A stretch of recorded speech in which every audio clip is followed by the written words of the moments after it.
loin de là.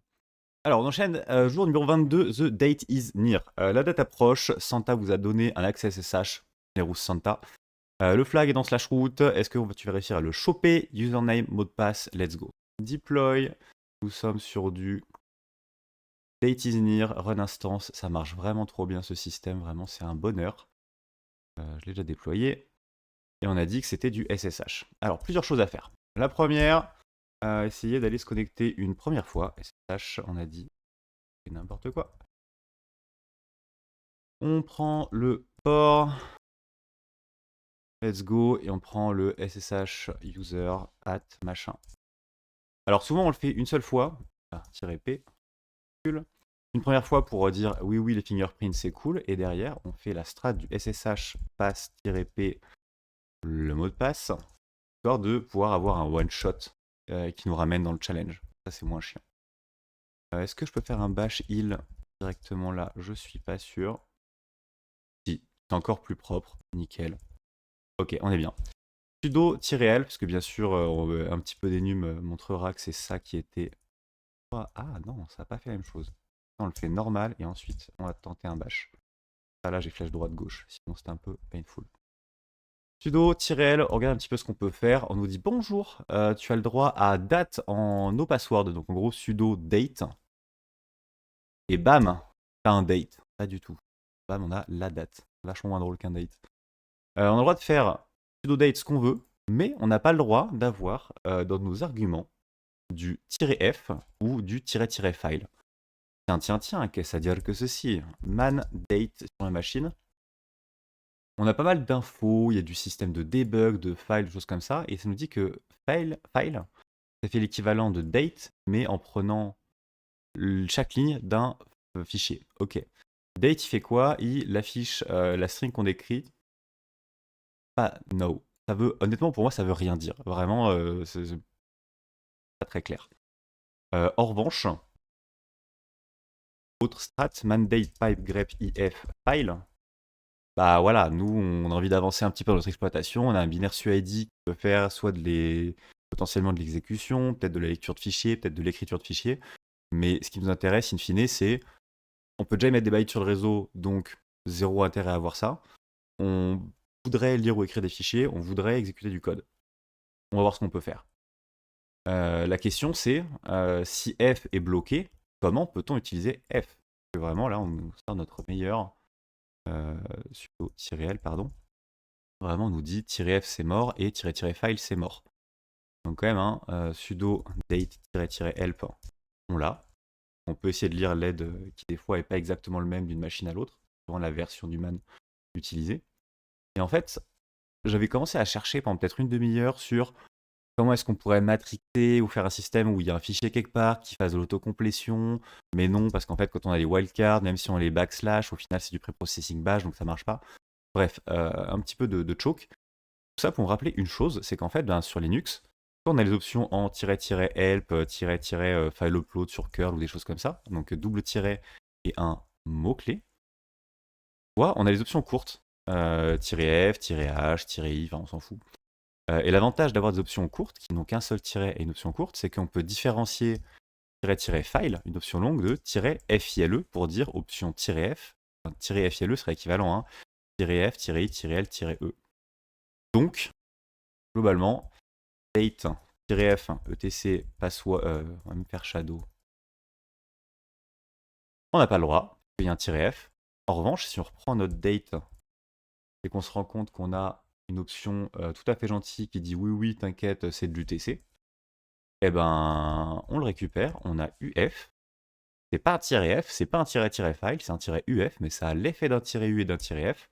Et du coup, ça essaye de lire des choses et se dépatouiller.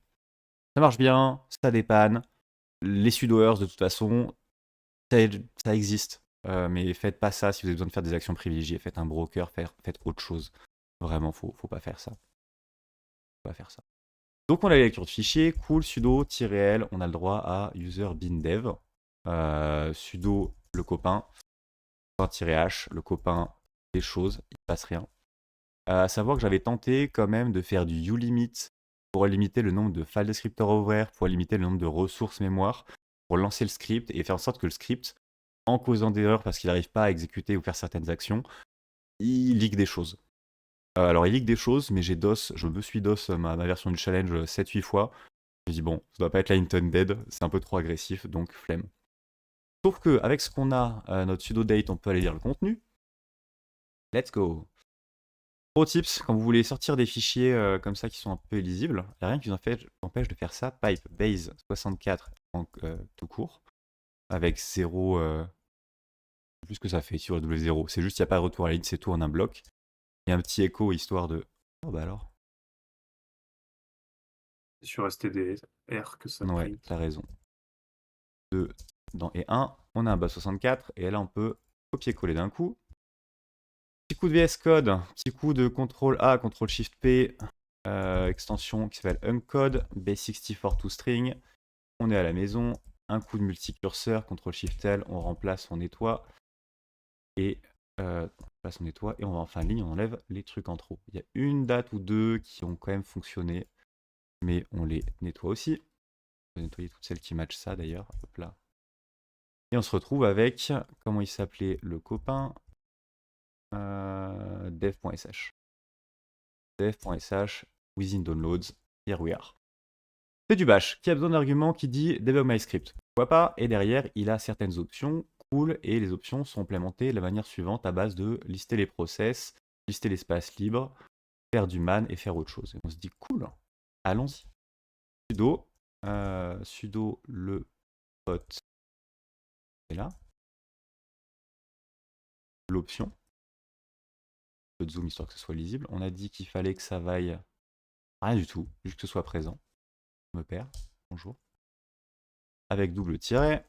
Nous voilà. Donc cool, on est là. On peut commencer avec du tiret L, ça marche. On peut commencer avec du tiret D, ça marche. On peut commencer avec du tiret M. Waouh, un manual. Mais vu que vous avez tous fait un certain nombre de challenges sur RootMe, vous avez vos réflexes. Slash, point exclamation, slash bin, slash bash, end, rooted. 4 slash flag. Non, slash root, flag. Here we go. Si jamais vous n'avez pas le réflexe, tiens, man, pourquoi ça marche, comment ça, GTFO bins, référence, man, et bah voilà, man, il nous dit, on peut faire du binSH, on peut faire des choses comme ça, et ça va bien se passer. En sachant que, de mémoire, j'avais quand même tenté de faire des choses avant tout ça. Quand on était en sudo-l, j'avais quand même tenté des systèmes où, en invoquant l'aide de date, donc là, vous avez vu la intended, mais des fois, il peut y avoir des trucs vraiment tricky, du genre, si on fait un petit sudo date hardcodé fullpass-help, on a de l'aide. Mais il y a quand même un monde dans lequel, en mettant les terminals en très très gros, suivant comment c'est configuré, bah, on peut invoquer un pager. Genre dès ce niveau-là, on aurait pu invoquer un pager. Pager étant less, more, sed, vim, ce que vous voulez équivalent. Il aurait pu y avoir un gros shortcut à ce challenge. Mais j'ai pas passé assez de temps ou pas réussi à le trigger. Pas vuln, skill issue, je ne sais pas. À vous de décider. De toute façon, c'est flag. Et Même pas, tu pouvais trigger un pager si tu mettais ton terminal très grand. suivant le comportement des programmes, tu as des trucs, ou des fois c'est pas forcément étant un truc grand, mais en forçant. En fait, il y a peut-être pas mal de programmes, genre grep. Tu grep du grep RI. Enfin, allez, je la fais. DLL. Cool. Je vais m'aller dans day 15 pour pas liquer des trucs. T'es là-dedans et que tu grep RIF pass, on a des matchs. Et le simple fait de faire pipe 4 fait qu'il détecte le fait d'avoir son std out il y a un autre un file descripteur count de son std out qui est supérieur à 1. Et en gros, il se dit tiens, il y a quelqu'un qui lit mon std out, donc c'est pas un humain, donc je tèche les couleurs. Et tu as des programmes qui, en fonction du nombre de files descripteurs accrochés, va plus ou moins se comporter différemment. Donc taille de shell, ressources, que ce soit RAM, que ce soit nom de file descripteur ouvert ou ouvrable par une application, il y a vraiment moyen de la matrixer pour forcer des choses. Sinon, un petit coup de PSPy pour voir ce qui se passe et voir s'il n'y a pas moyen de créer un fichier temporaire pour forcer un programme à hang. Soyez créatif, il y a beaucoup trop de millions de choses à tester, des choses à faire. C'est le chal qui m'a pris le plus de temps, celui-là. Ah ouais? Oui, je Eh passais plus bah, d'une journée à trouver. J'ai pas eu l'idée que pouvaient concaténer les arguments. t'inquiète, j'ai passé un jour full sur la crypto et vraiment, chacun ses forces et ses faiblesses. Et à la fin, pour le coup, j'avoue que c'était trop proche des fêtes, j'ai un peu décroché.